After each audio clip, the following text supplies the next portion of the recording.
let's just Okay, start. we have started the recording. Okay. Oh, by the way, if you're watching this on my YouTube channel and you haven't subscribed, please subscribe because people are unsubscribing from my YouTube channel because I think they're like North Americans that are just not watching MSI, and it kind of sucks. People say I'm still muted. I don't think that's true. I unmuted. Oh, let me check it. Keep talking. Talk 1 2 3 1 2. Oh, now they're saying you're good. Okay. People are crazy in the Twitch chat. If you haven't tuned into one of these before, Mark and I just literally sit around as if we were hanging out, because that's essentially exactly what we're doing. Yeah, this is not the deep analysis show. I'm watching from my couch. We don't try to. We don't give this a name. Like all those people over there that just try too hard over in Europe. They're like, oh, it's the MSI late night cool. Okay, that's not what this is. Just fucking at Cadril and Dracos then, dude. Jesus. Yeah, we're not Cadril and Dracos. Okay. We're two people who've been doing this for much longer than either of them, especially Cadril. What's funny is like we actually have a similar vibe going on where you have like Dracos' look with the beard, but you're just a really shitty version of that. And then Cadril's much smarter than me, so I'm a shitty version of that. Yeah, this is the NA version of the EU show, and it comes with all the trappings of an NA show.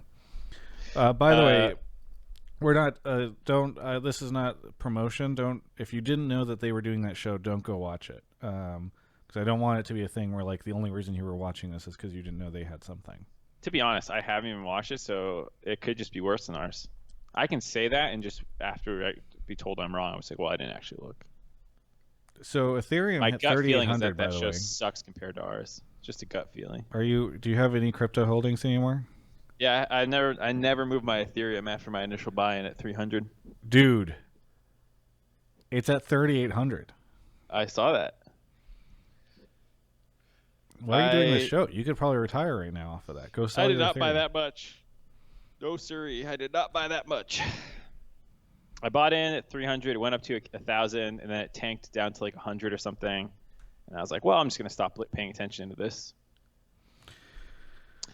Anyway, I was gonna say, you know what? I think you're even trying too hard with the thumbnails. I see like pictures being used in green.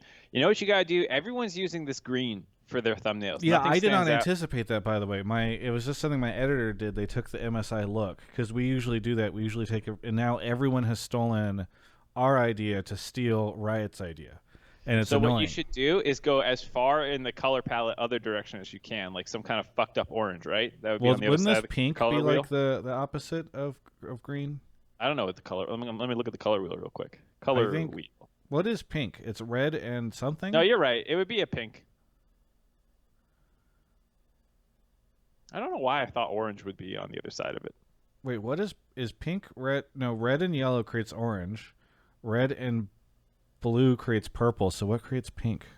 Just like different shades, different combinations of it. Red and white. I mean, that's only true if you're like. I mean, it depends what you're talking about here. Because you're talking about like paint, like mixing paint colors versus like creating color from wavelengths are very different conversations. And those are the conversations we have on this MSI show. Which is not an MSI show, by the way. It's just Mark and I hanging out and talking about stuff.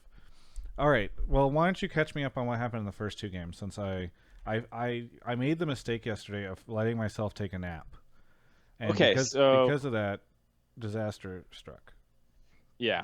I actually made a similar mistake last night too, where it was like 8 o'clock and I was feeling really tired. So I was like, I'll just drink an energy drink, because normally I drink energy drinks late at night. It doesn't matter because I'm up till 2. Specifically a Game Fuel. It actually was specifically the watermelon Game Fuel, but I don't know if I should admit that because it kept my ass up until 2 a.m. I mean, I don't. That's it. It's doing its job, right? If you were like, if the story was, I drank a Game Fuel and I was asleep 30 minutes later, then that's perhaps not following the sales pitch of the product, right? So it kept me up. So I was a little tired through the first 2 games, and also I didn't think that they were going to be good. So RNG smashed Unicorns of Love, and it wasn't even competitive. And they did a cool lane swap. Xiaohu took Lisa and went mid with it as a former mid laner, and Cryan went top on the Orianna because the No Man's counterpick with Cassidon, which is one of his better champions. I think I remember him doing this quite a bit over international play. But then Yahoo just went mid. And, I mean, they just crapped on them all over the map anyways. Bot lane was running over them. Gallo was good. They had Callista and stuff, and so they just kind of trounced them. It wasn't a close game at all, but it did have some cool strategic stuff going on. Well, and I think we can say officially, because now we're done. For those that don't sort of know how the schedule works, we are done with the first set of games. After this, every day of the stage will just be a specific group. So for tomorrow is the hype. I don't know why they're putting this one on Sunday. Because, well, I guess China, but I think they're just trying to get. I think it's just by ABC. I don't think there's any real planning. Oh, well, they should schedule it because like this is the least hype thing tomorrow because tomorrow's just these three teams playing each other over and over and again. But we can officially say RNG is better than Damwon because Damwon only has 3 wins and RNG has 4 at the end of this. And they've all completed their group runs. I feel like this is the kind of analysis you don't get on that fucking Cadril Dracos thing, okay? When are we talking format? Are we going to hold that off? Yeah, we can have it after. Let's just go through the games. Okay, so the first one was a stomp, and good that I slept through it. Yeah, and I mean, like I said, it was some cool strategy. The second one was actually you would call an upset win by the Osh boys. Yes. Pablo had a pretty good game. Prey absolutely popped off. It was pretty sick. It wasn't a complete stomp, but they were pretty firmly in control most of the game. There were definitely some sketchy plays that happened, but it didn't really feel like Unicorns of Love ever like got much off the mistakes by Pentanet, and they were playing pretty aggressive, which I think that's why it's fun to watch Pentanet, is that they're just like scrappy as hell and always going for stuff. I mean, we had predicted UL yesterday, so to your point, this is an upset. Yeah, because we define what the expectations are, you and I. Mm-hmm. The betting line just comes to us. Vegas checks our VODs, sets the line. Correct. Okay. Not much to say there other than it was really cool. Prey that popped off on Samira. It was a cool combination of Morgana, Samira. Though I don't know if it ever really mattered. There's another Lee Sin mid. Chaz had a decent game. It was good. It was a good game. Are there any teams now? Wildcats is the only team to not have won a game? Sure. I'm not sure. I think so. I think everyone else has won a game, which is like, it's, like, I guess, and again, we'll talk about format later, but if you had a situation where like 4 teams now at the end of this were all like 0 wins, then I think that would maybe feel bad. But it's kind of cool that now everybody except for Wildcats has won one, and they had their crazy match against Mad Lions too, so it's not even like they suck or something. Yeah, and I think I mean, we'll get into the horror. There's a couple teams at 3-0 or 4-0, but other than RNG, the number 1 seeds have been tested, even if they have not lost. Yeah. Okay, so now we get into the fun stuff, which is Damwon, Detonation, FocusMe. Once again, we're saying, oh, my door's getting closed. Kobe, why you don't like us? Kobe. Sometimes he casts with his door open, so him closing the door. Yeah, I'm going to do that to him one day when he's casting. I'm just going to walk over. And I'm sure it won't bother him at all. I'm sure he's not going to go vent to stream. Like a little... I'm venting to you. Stream's just watching. Okay. So Detonation FocusMe. Proving that they are one of the best teams at this tournament and that it was not an upset when they beat Cloud9 yesterday. They've at least shown that the fact that C9 lost is not a complete and total embarrassment, because they should have won this game. It was a really hard-fought game. Damwon made them work for it, but they were not playing great on Damwon's side, and this should have been a win for Detonation FocusMe. Yeah, so how bad, okay, in your estimation, because it's a constant question I always ask after games like this, how much of it was Detonation FocusMe being really good? How much of it was Damwon just being like, wow, this is not the same team that won world championships or whatever? A little column A, a little column B. There were some things where I don't think, Damwon's playing well. I don't think like Damwon on their best day is losing to any team really in their group. But They had the Urgot counter pick top. They were able to actually use that quite well. They attacked it and set him pretty far behind. Evie had a really good game. There was still a lot of mistakes by Detonation FocusMe. Like Arya had some team fights where he kind of missed everything. Utapon and bot lane, they were like turning a gank, and he just like jumped over the Alistar to get punted into the turret. It was like super troll. But the advantages that they did get were mostly off them kind of being proactive, and like, yeah, Damwon would kind of like fuck up to make these things happen. But like, I don't think it was like Damwon went for a gank, flashed onto a scuttle crab, and killed themselves. To reference another play that might have happened. Why is that? You're just saying in general. That's a general example. Like that's a general example of a play where you would be like, wow, that team threw. And I don't think Damwon really had a play on that level that, was like, wow, they just really threw this game. So I would say Detonation FocusMe earned a lot of their advantages.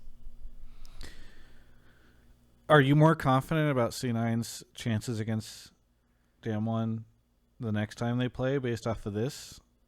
I think I would actually talk about that more after the C9 game. Okay. What I'll say about this, too, is in the final play, people were like, it was an insane Black Shield by Canyon to save Ghost, because Ghost was like the only one who was really playing well. He dodged out a lot of skills and was pretty good. Even if he got tagged by the first part of the ult, the slow would have lasted a really long time. They might have been able to chase him down and kill him.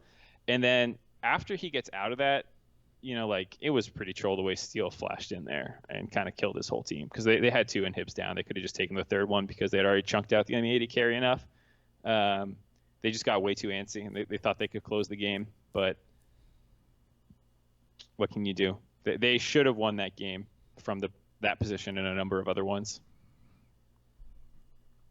Okay. Well, regardless, really exciting, really fun. The amount of games today where things were down to the other team being in a base of the dying and then getting it run back. I don't know. I think really, really cool game. I'm actually just so sad that they failed that tower dive at the end. I mean, I'm kind of not, because as you and I and others are saying, Detonation FocusMe beating Damwon Gaming would have been really not great for Cloud9, because you kind of want Cloud9 to be a clear, to get that clear second place situation, Damwon out in first. And that would have not gone well for us, but it would have felt, there were 2 games today where it would have felt a lot better had the game gone the other way for Cloud9's game yesterday. This was the first one. And man, it's actually really cool. If you're an LGL fan, you got to be like, obviously you're sad you failed that final team fight, but like, oh my God, you got to be feeling so proud right now. Okay. Even as an NA fan, seeing the other number 1 seeds struggle, and what you could say too is RNG is missing their stiffest competition in their group, which is one of the reasons I think that group you could say sucks, is like the second place team would not only be able to challenge RNG more, but it would give the third and fourth place teams another team that they could potentially upset. Not having the second place team there is just like taking out the middle class, and you only have the 1%. And I had this tweet linked to me. I'm gonna pull it up, and I think I linked it to you, Mark. And I think it is like, obviously it's very aggro. Like, I wouldn't retweet it, because just saying Andy and Jack have pathetic excuses or whatever. But like, yeah, it does paint like a pretty good picture, right? I don't know if people aren't whatever, but like some LJO players get paid $10K a year, but we need the import rule lifted in NA so we can spend millions on imports. NA player base too small as well. The Japanese server has 87K ranked accounts and 36 challenger players. This team from this region, now obviously like there's 2 Korean players on it, but like they're following the same import rule as the rest of us. They were able to beat Cloud9, and they were able to put up a better fight against Damwon this game than Cloud9 did in theirs. And again, best of ones. But like, oh man. Yeah, I think people, I saw this on Reddit as well. People were going back and forth with different things. They're like, yeah, but the LGL top players can play on the Korean server and still get better ping than NA pros do to Chicago. I didn't double check if that's true. I'm just going to assume it's true. But either way, like, it's not like, yeah, we can sit here comparing, obviously NA has more resources, coaching staff. They have like a full-time, very luxurious positions and things to make it comfortable to practice and improve. Like there's a number of things in our favor beyond just server pop and things that we can talk about. Either way, I think it's totally fair to just be like, well, why are we bad? Or why are we struggling? Even if we do end up outplacing Japan and the LJL representative, like, why is it that Detonation FocusMe seems so much better? And I think it's a lot just due to confidence. Like, this transitions into the C9 game nicely, but like, we just play so fucking scared every international tournament, no matter who it is from North America. It feels like they play so goddamn scared. How I was talking about Udapon jumping in and kind of killing himself, and some of the players like playing too aggro. Like, it feels like those are the kinds of mistakes that the wildcard regions make because they're trying to actually pull off the upset. They want to pull off the upset. And like even the Mad Lions game, Arma kind of trolled it. Like, they had a 5K gold lead, they threw it because they're trying to actually like stomp this team into the ground. And like maybe they should pull it back a little bit, but like just the NA teams, it feels like constantly are scared. And yes, there was the flashing for a crab play. I mean, yeah, I was gonna bring that up. But I'm saying that's exactly like, it feels like we get so in our head. Like we make an aggressive play and we're like, oh shit, that didn't work. And then the next game we like not much happens. Nepsgen in the chat says, calm down. It was only one game. Actually, it was 2 games. Because it was the Cloud9 Detonation FocusMe game and the Detonation FocusMe Damwon gaming thing that is referencing that tweet. And I mean, it's also just in general, like the game today was pretty slow out of C9 and I wouldn't say it was very good. I think it was very controlled to people's point, but I don't think, I mean, we can talk about it, but. Somebody in chat says, DLNA Uzi Law says, why is every episode of the show an NA pity episode now? Well, have you been watching MSI? If Cloud9 are we pitying them? Yeah, I don't think we're pitting ourselves. I think we're frustrated. Also, like, to answer your question, I think the attitude on NA would feel a little different if we felt better about how NA was performing at this event by day 3. Anyway, let's talk about it. Is this actively flaming NA? We're just saying, like, why is it that international or the wildcard teams and these minor region teams can put up solid performances? Yeah, we're critiquing NA. It's an NA show happening in North America with 2 people from North America who cover and work in the North American scene. Go watch if you want to see the Wildcat show, go find that. Okay. And I mean, I've been huffing copium, and I'm going to keep huffing copium. After they lost yesterday, I said that they were very possible that we dropped a game versus one of these teams, and we finished the round robin, the second round robin 3-3, and we get out like that. And it I would happens still all the that. time. I predicted that before when we talked about it on the dive a week ago, and I'm going to predict that that's what happens again on Tuesday. Okay, so this is pretty much in line with expectations. So we've already kind of started to go into it, but now we have the Cloud9 Gillette Infinity game, and that was really on a razor's edge. Oh, I hate you. Oh, this Cloud9 game was barely able to shave off a win from that team. No, that's really forcing it. The first one was pretty good, as much as I want to boo you. But that one. Thank you, Twitch chat. Thank you for the boos. Tell me to log off. Yeah. So one of the things I'll say about this game, and I didn't tweet it because it was like sometimes in these games it's really tense. Like I think about a tweet and I spend so long thinking, like composing it, that it's like past the moment where you don't normally want to tweet it. Whereas when I'm watching a game I don't care as much about, I just rip off the tweet. I'm like, I don't give a fuck. Yeah. But the 2 bot plays that Infinity Esports went for were actually super over forces. I think they invested too much into those plays to get single kills. They traded tons of summoners. They moved a ton of players down into position for those plays. And it's why Perk was able to grab the mid turret at like 15 minutes whenever he did like basically solo. We had some CS advantages off of it. Those are the kinds of plays that Blabber got a pretty big CS lead off of him as well, I think.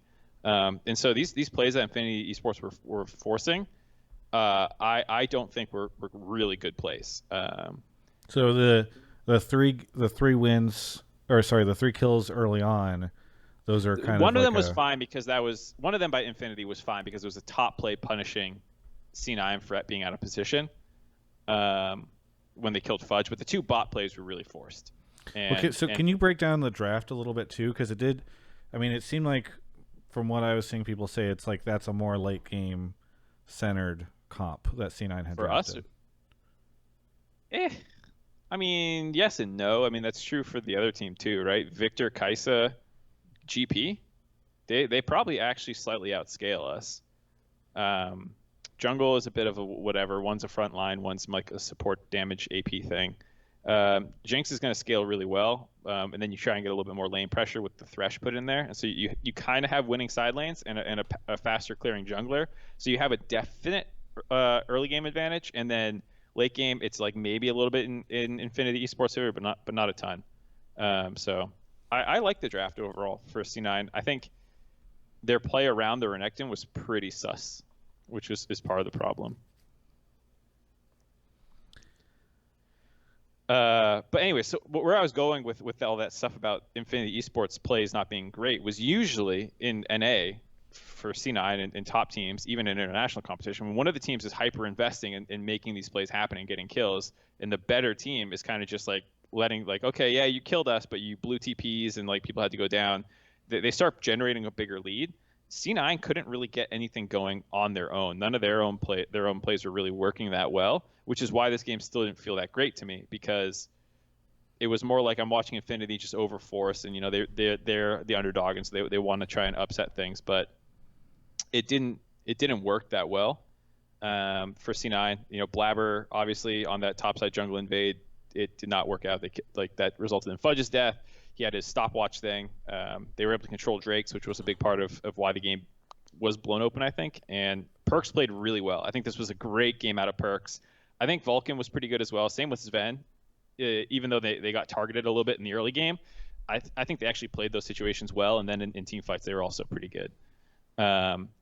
And I thought Fudge's team fighting was decent, but I just don't think the team played that aggressively. There were 2 situations, one where where Fudge came in mid lane from a flank position, and maybe could have gone in there, but it felt like the team was just like happy that the engage by the enemy failed, and they kind of just backed off of it. And then there was the Drake situation where it was a kill for a kill, or it was a kill, and then Fudge was in Zonia's, and the GP ult was about to end, and C9 just all totally backed off for the dragon. And these just feel like passive plays where it's like, they are trying not to lose in a lot of them. Like once the enemy team's attempt has failed, instead of trying to murder their ass, it's like, okay, great, they missed their shot, we're in a still winning position because we're a better You're not team. punishing them or taking advantage of the stuff. Right. Well. It feels like the kind of plays that you're like, we're the better team, we can just sit back, they fuck up their shots, and we win the game. And that's kind of how this entire game felt to me in a lot of ways, minus like some of the Perks stuff. As a team, that's how C9 felt. So that's why I'm still like a little nervous, because if they try to play this against Detonation FocusMe, and Detonation FocusMe is playing on the level of the first time they beat them, or what they showed against Damwon today, I'd actually still be really scared as a C9 fan. I'd be like, you can't just sit back and probably do this. Is there anything to say about the Blabber stopwatch? No, he just fucked up. I mean, he wanted to drop a pink ward. He pushed the wrong button. Did he miss? Did he like think that one item was in the other place, or were his fingers shaking so bad he pushed the wrong key? Like who the fuck knows? It looks really bad. Yeah. Or maybe he was trying to Predator. I don't think so, because he dropped a pink ward as soon as he came out of it. I think he missed his pink ward with his stopwatch. I have a question, and like it's tough to ask this question because I feel like everybody else just runs out and from other regions are like the people who just really want to dog on an A and just say like, oh, just get over it, you're bad, this is what happens when bad teams end up in these situations, bad. But this is not the C9 that we saw in NA, right? Like they are underperforming to your point, you said they're just playing a little bit more scared. They're not trying to take those chances. It feels like, yes, He had a control ward, guys. maybe Detonation FocusMe is better than like Immortals or Golden Guardians, and so it's going to look like a bigger challenge. But like, yeah, but I wouldn't call them better than Team Liquid. right? And they looked worse than they looked in the finals, even though that was a 5-game series. But like Blabber and Fudge coordinated very well in that series to punish Alfari. And I know Armeo was a sub jungler and all this different stuff, but when you look at the coordination with Blabber and his laners right now, it's substantially worse than NA.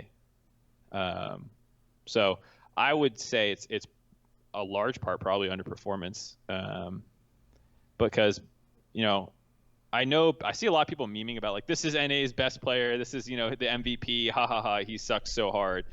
And like I know that like when you take players top of their region and put them from a region like NA and you put them against the best players in the world, like they're going to look worse than they looked in NA.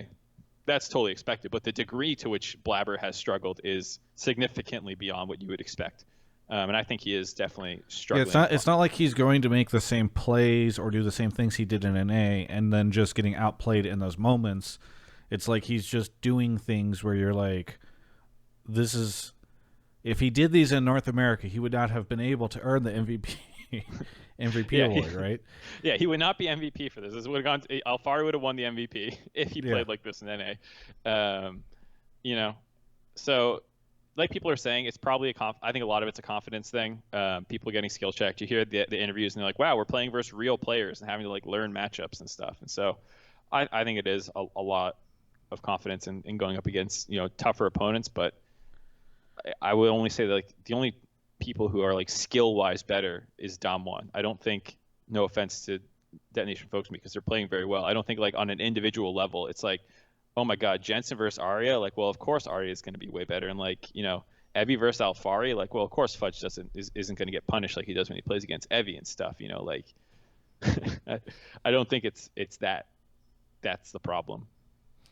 I am going to suggest, because there's a little bit of conversation in here in this interview, because I asked Vulcan a little bit about the stopwatch stuff and all that we watch some of my Vulcan interview like we did yesterday. It's about like a 10-minute long interview, so I'm not suggesting that we watch the whole thing, but maybe that would be kind of fun for us. Yeah, just a comment. People saying that the players are high-rated Korean ladder. I know. I'm not saying they're bad. I don't want you to think I'm saying Detonation FocusMe is bad, but I just don't think that they are. It's not like Showmaker versus Jensen or that that type of thing, right? Right. I'm just saying that like, if you took Detonation FocusMe and compared them to Team Liquid, I don't think that it's like Detonation FocusMe is skill gapping Team Liquid. So the reason that we are losing to Detonation FocusMe is probably not an individual skill problem. But they're high rated on Korean ladder, Mark. Just like Keith McBrief was top of Korean ladder. Yeah. I was literally just about to say the same thing. Okay, do you want to watch some of this Vulcan interview? Sure. Okay. Is Travis's mic echoey today? I'll try to fix that. I'm sorry if it is the case. Okay. Here we go.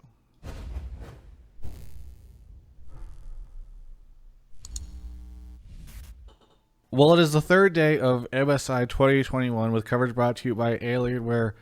And Cloud9 just did the unbelievable. They won a game.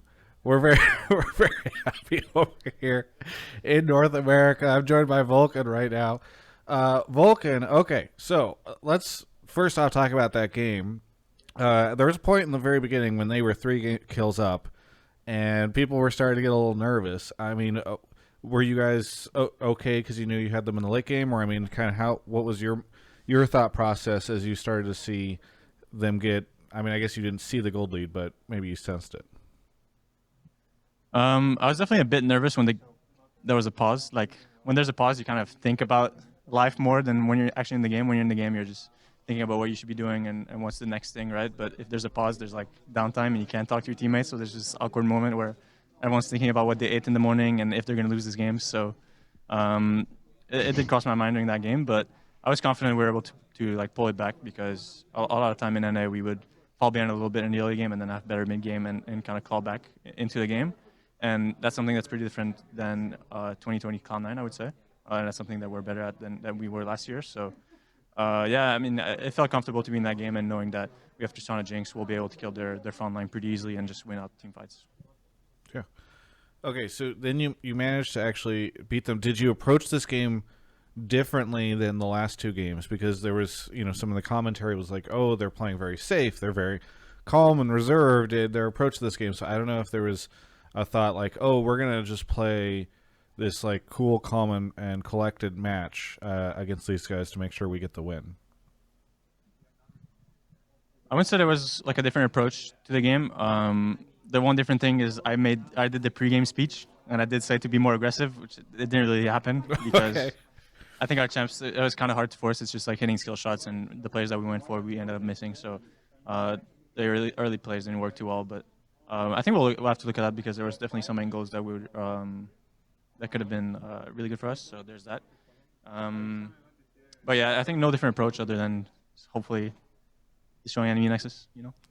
I hate to expose him this way if you haven't heard or he didn't tell you, but I don't know if he communicated in the game, but there's a moment where Blabber just kind of like fat fingered a stopwatch. Did you know that early game? Was there a conversation about it in the game? Yeah, I mean, he said, "Oh, I accidentally Zonias," and I was like, "Oh, that's fine. You'll just play backline Morgana." And then we have the comm that can allow him to do that. He doesn't need to like flash in and make a crazy play in that game. He's just like a black shield bot for Rel when she goes in. So it wasn't the biggest of a deal. It's just it happens all the time. Yeah, I'd say on stage, so it's fine. I tweeted that he was just showing his confidence by taunt stopwatching. So I thought maybe that was it. Okay, so now that we've talked about today, I kind of want to go back and ask, like, okay, so yesterday I did an interview with Sven. People don't always know that these interviews take place minutes after. Like, I just watched the Nexus explode, and then I turned on Zoom, and here you are. So, obviously he was stressed. I assume a lot of the other players were stressed, maybe yourself included. What happened yesterday between then and now to help you guys like reset? What were the conversations, etc.? I think we talked about our draft, and we didn't feel comfortable with having that many skill champs, or it's like one too many skill champs. We should have like one more champion that enables the others to do their playstyle. And in the other game, we had Jason and Vars who all kind of want to do the same thing, and it becomes hard for them to do that if no one is helping them create space or give them like a CC for their skill. Can you put the mic a little closer? Sorry, it's hard. A little closer? Got it. Yeah. Yeah, so we weren't too comfortable with the draft, and we have like some new ideas on how we want to draft going forward. And we also had some late night scrims against one of the top teams in the tournament and beat them for the first time. So that was like a game changer for today. Yeah, I think that was the main things that we did, and just like talking it out and trying to figure out what works best for us for jungle, because Blabber did get far beyond, or like he got double crab in both these games, and it wasn't his fault, right? It was like a team thing or drafting, whatever. But we need to figure this stuff out, and I think we did a pretty good job this game of that. So looking to get better at that going forward as well. Okay, so I think that's a lot of the interview. People can go watch the rest of it on my channel. I'll be uploading it after our little show here. But that was kind of the stuff that I thought maybe we could react to a bit. I don't know how happy you feel about his sort of answers on like, oh, we're trying these different drafts. I asked him like, did you decide to be a little less aggressive? Have this different play style? Because as you had pointed, or as people were saying, they were not very proactive in that game. So I don't know. What do you think of all that? I mean, he's right that a lot of it's skill shot dependent. Like if your Morgana misses bindings, which Blabber ran bot lane for a play like once or twice, and the binding miss. That's him trying to gank. It's just how it looks on that champion. And so yes, I agree with Vulcan that some of it is just like, well, you missed your stuff, unlucky. But I also think that there were instances in team situations where I thought they could have been more aggressive that I was talking about too. So, he kind of acknowledged like it didn't quite turn out the way he's calling for them to be more aggressive. So I don't know how to exactly take it, because on one hand it's like they want to be aggressive, but then they're not being super aggressive, which means like they are lacking confidence then. Most likely, like that's how it feels to me, is if the team is consciously saying let's be aggressive, but then you don't end up being aggressive. That happened to me all the time back when we were on Curse. Like we tended to be a really reactive team. We're really good at punishing mistakes, but then you get on Like we would crush scrims because people would just int into us, and we were really good about punishing that. We get on stage, people stop inting, and then we're bad about forcing our own plays, and we'd be like, let's be really aggressive, guys. But like we're struggling to get it done. It's like,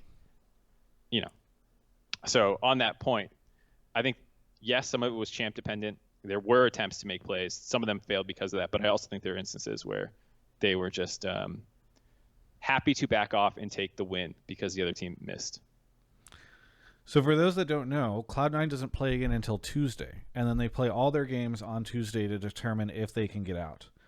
So it's going to be kind of funny as we wait for that. It might also make these hangouts between you and I much shorter, because tomorrow it's going to be like, wow, RNG looked really good in their group. But it's interesting to see, and I think we will do Hotline League Monday night, and what we can do is we can take calls, and half the calls can just be about people saying, here's what C9 needs to do to win tomorrow.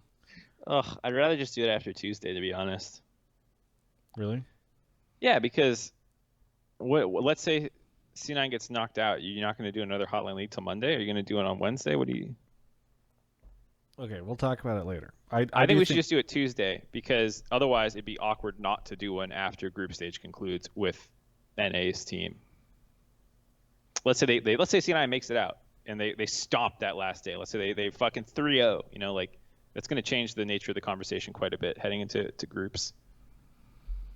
Okay, maybe we'll do it Tuesday, but I don't want to hard commit yet, just in case there's some sort of issue we can't do it Tuesday. I've hard committed already, so I mean this is going to be,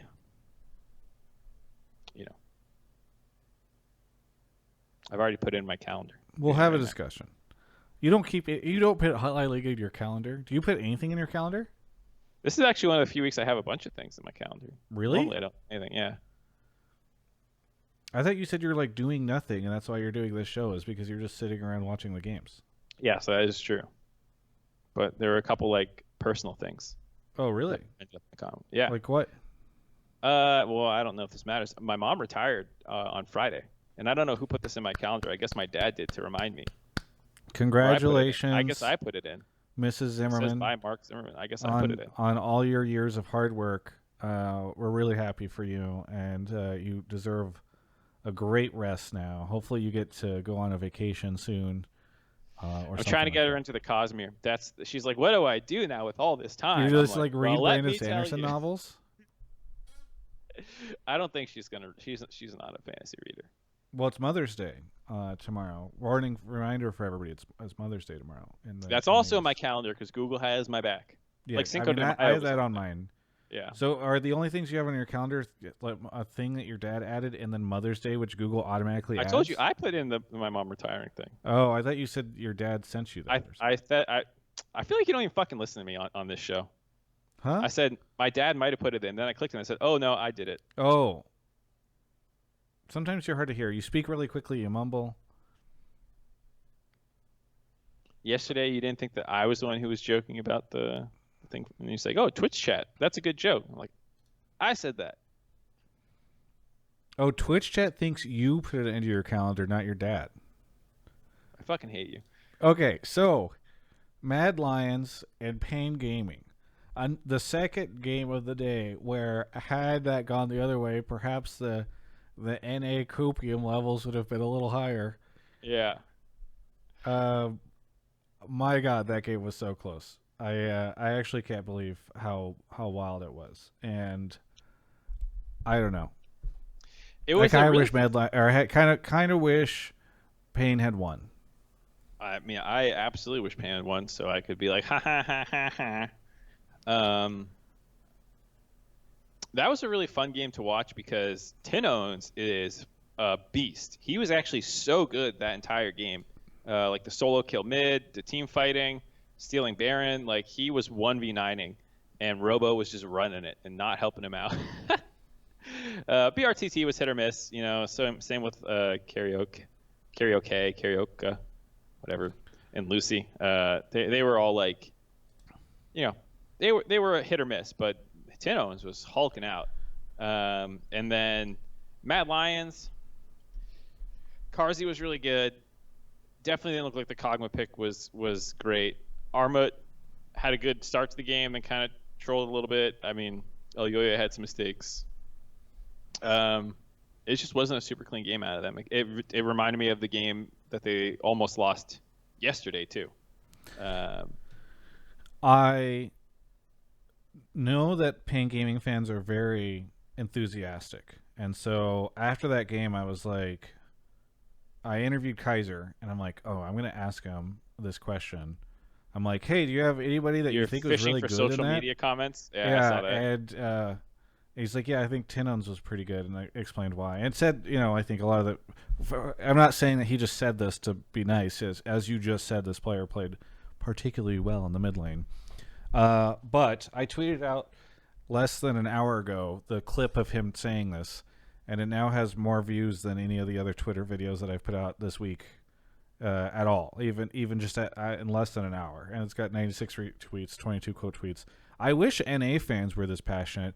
I think maybe we are just like overwhelmed and we get so spoiled by the amount of content and stuff like that exists for our league that we just, there's a lot less. I think it was also like, I think everyone, it's just a human thing, likes hearing other people's reactions to their own players or opinions and stuff. Like it's the reason why reaction videos are so big on YouTube is you watch someone you respect react to the thing that you like, and hopefully they echo chamber what you think. And so I think everyone likes hearing Tinone's a local player get hyped up on the international stage. And he was really good, but like, I think Perks had an incredible day as well. I think Perks played super well.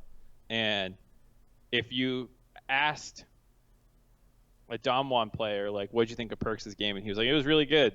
I don't think it gets the level of hype because Perks is more established and like he's a bigger name and stuff. Yeah. So I get it. I'm glad. As soon as I saw that quote, that tweet that you put out with the video in it, I was like, oh god, he's fishing for social media points so hard with this shit. I mean, yes and no. I think, look, I think even in a world where I wasn't going to be tweeting stuff out, I probably would have still asked that question, if only because I know, like, look, that was a moment where I think it was important to recognize how much Pain had pushed Mad Lions in that match, and sort of recognizing and trying to highlight at least one of the players that was really responsible for that. So, yeah. Their base race calls, I thought were okay. I think they misplayed them quite a bit. I think they could have won that final push, right? Yeah, I think even the first one, BRTT missed his Jinx ult on a rezzing target, or maybe a stopwatch, but he missed a couple of these. And then, like, I think a couple of times they over-focused finishing the turret when they should have just killed the person. Because when someone's 1v3, it's tough. Sometimes it's the right call to just ignore the person and finish the turrets and stuff. But I think in these situations, a lot of times the right thing would have been to kill like one person defending, so that way when the other people inevitably got back, because there's no way like your 2-man could hold the 4 or 5-man. So at some point the other people are going to get back. I think if you kill the other people first, it makes it a lot easier. But overall, I mean, it was good to see creativity and like them trying to end the game. I thought that they almost had it. Unlucky. Is BRTT, wasn't there some rumor, or hadn't he made some statement about how he was thinking about retiring soon or something? I'm asking honestly. This is not me having some sort of secret behind the scenes information. Please don't let this video go viral within Brazil and have people think that I'm like leaking something if this is not like a thing. I don't know anything, but I was thinking about that because I know he's also played for a long time. Sir Darger says, yeah, he said it last time he made an international event. BRTT has retired multiple times before, so it wouldn't be surprising. Okay. Yeah, he looked shook after that game too. He looked really sad. Yeah. And I think he knows he messed up too. There was like the team fight at Baron where Carzzy just kind of obliterated him because he got too close. There are a couple of mistakes by BRTT. But he is better than Double Lift. Well, one of them's at MSI. The other one couldn't wake up on time for MSI yesterday. You couldn't wake up today on time for MSI. What yeah, but Peter missed his co-viewing for his whole day, I think. He tweeted at like 1 yesterday and was like, oops, I overslept. I'm like, how do you oversleep that much? I missed 2 games today. Peter, I think, missed his whole playing stream. PoE or something. Who knows? Yeah. I think one of the other things I just want to say for those that are watching and perhaps didn't get this on Twitter, I talked about it a little bit in the Kaiser interview, but Kaiser, who has, I've been told, and I think I've interviewed him before too, but he is a very like straight face, doesn't tend to do too many like trolly things, doesn't tend to trash talk or banter too much. He tweeted before the game 7-1, which is a reference to in 2014, and I remember this because it got such huge international attention. Germany upset Brazil 7-1. Oh yeah. In a World Cup game, right? And so he tweeted that, and it was like crazy how much like all the EU people. It's such a huge moment, I guess, for people. It's got 106 retweets, 306 quote tweets, and somebody had tweeted, like a super fan had tweeted at him, "They will come for you. Mute tweet fast." And sure enough, you just go and you look, and this tweet has 727 replies, 106 retweets, 306 quote tweets. And the vast majority are in Portuguese. Yeah, and there's just a ton of pictures from the matches, and Brazilian fans being like, "How many World Cups have we won?" and stuff. It's very fun. So I asked him in the interview, while the game was happening, were you thinking about this tweet? And we had a funny conversation about it. I won't spoil it. Go watch the interview. Did you ask any Space Jam questions today? I did not, because I only interviewed C9 and I only interviewed Mad Lions Kaiser, and so neither of those seemed like good interviews to bring up the Space Jam question. Like the Kaiser interview, exactly we only have Vulcan 10 needs. minutes to do these interviews for people that don't know, and we went slightly over the 10 minutes because his answer to one of the last questions was very long, and so I wasn't gonna among all the crazy conversation, I wasn't gonna be like, okay, that game was great, by the way, but 1996, Michael Jordan, Bill Murray. I feel like that's exactly the kind of question the C9 guys need right now. It's just a game. Why you have to be mad? I mean, it's just tough because I interview those guys so often that a trolley question, like during the middle of this big international event where things are intense for them, I feel like is like I can ask that anytime. Anyways, last game of the day, PSG just slaughtered Wildcats. It wasn't close. Not really much to talk about. Yeah. I hope Wildcats gets a win. They got a tough group, but I think they can grab one. Yeah. Maybe Payne's going to be tilted. I think that they should be able to beat Payne. I think that it was an upset when Payne took them down the first time. I mean, that group would have been sick if Payne had beat Mad Lions, because you'd have 3 teams that are 2-1. And I think it would have made for a really interesting I think Monday. Yeah, Payne is really good. So like, I don't want to downplay because they like you said, they easily could be 2-1 here. Yeah. But I don't think Wildcats are some like clear cut worst team in the group who's not going to pick up a win. I think they'll get one at least. Okay. So now we can open it up to both Q&A. Let's do Q&A while we also talk about our other topics that we have randomly, just because I feel like when we go straight to Q&A, everybody suddenly doesn't have anything they want to say. So we can start off by our discussion yesterday about the format not being great and my skepticism around it. Today, I look like a fucking idiot. Well, you are. And yes, I've been revealed for the fool that I am. Because today looked really crazy. And it's funny because I asked Kaiser about it, because yesterday, Elioya, unfortunately, one of those days where somebody gives a quote, it ends up on the front page of Subreddit. And then throughout the day, they look like a fool. And the interesting quote that's like bold and whatever suddenly becomes not a great take. But I just love the like, I can't believe I was excited for May 6th quote. What's that? Have you not seen the copy post? I tweeted it too. I can't believe I let myself get excited for May 6th. The current format sacrifices so much time to one-sided major region versus minor region stomps and sloppy bad wildcard games. That's in the subreddit? Yeah, I think someone posted this its own thread, and then people have just been memeing it ever since. Kind of like that time. Remember when there was that the Rift Rivals, and someone made that one where like a European fan was like, I can't believe that we have to play NA. It's such a waste of our time while the other teams get good competition, and then we slam them. Yeah. I feel like this is like the same exact thing where someone's like, "Wow, I can't believe we have to play all these shit teams," and then like the shit teams are almost beating Right. Pool 1 teams all over the place. Well, the nice thing is tomorrow, we're gonna be able to go back to this format sucks because tomorrow is just the UL RNG and Pentanet. They should just have not. I feel like they should have just had less games. I guess Riot didn't want to sacrifice broadcast hours, but I don't think they should have forced everybody to play extra games if they were missing a team. It's a doozy. That group's tomorrow. I might sleep in for. Yeah. I mean, on the one hand, I'd be excited if the OS boys can turn it around, but it just felt bad. I really wish Vietnam was in that group.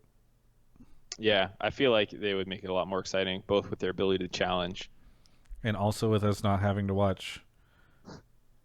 RNG like it's just so somewhere. funny when you look at the schedule and you see these 3 icons all mashed up together over and over and over again. I don't know. Whenever people are like, "Oh, the format is good because Cloud9 lost," I'm like, I'm not saying Cloud9 doesn't necessarily need. I mean, we talked yesterday about a theoretical format where Cloud9 is in this stage of the event. But it's like, well, RNG, Damwon, and Mad Lions are probably not. They don't necessarily need to be down here. But then Damwon and Mad Lions had very close games, so I don't know. I'm really curious to see where we land on the format thing and how it feels by the end of the week. There's a world where like it's good enough that Riot just keeps it for next year. Yeah, I mean, I'm still up in the air. Like, this was a good day. We've had a bad day as well before, so I think when we go back and look at the grand scheme of it, it's like how many of the days were actually good and how many of the days were bad. Yeah. Well, and if this was like the first day, if on day 1 we had this experience and then the next 2 days were the last 2 days, I wonder if we'd be feeling as positive about it. By the way, shouting out some subs because 3 people have subs so far on the stream: Scorchio36, Dr. Noli, and P-Dizzle8. If you are watching and you have a Twitch Prime, I think they're called Amazon. They're called Prime Gaming now. It would be cool if you shared that.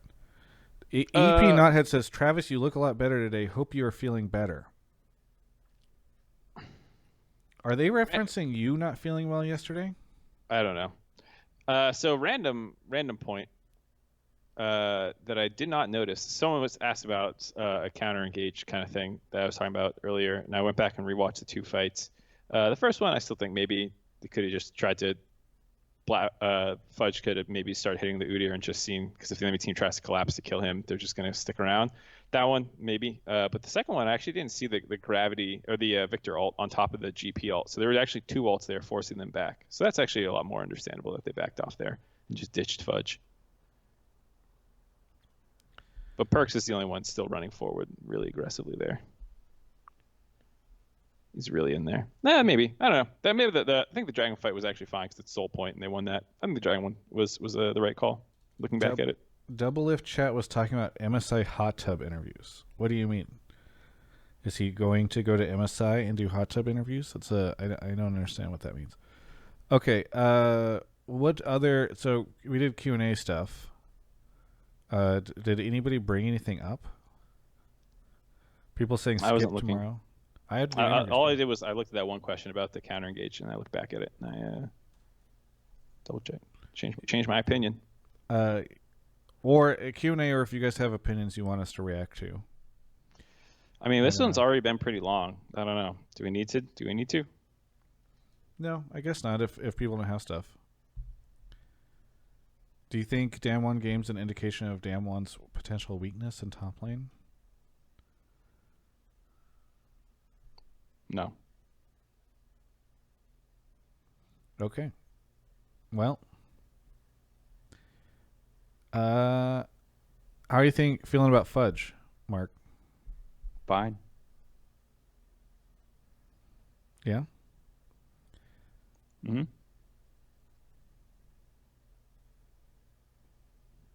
Did you see what Zhahu said about Fudge in my interview? Nope.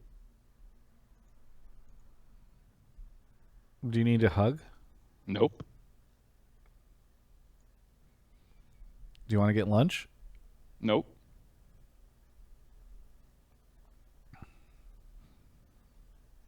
Anything you want to say here at the end? No. All right. Thanks everyone for watching. Thank you to EP Knothead for the 5 gifted subs, and Miseware for the Prime. Thanks everybody for the subs. It's been a low sub day.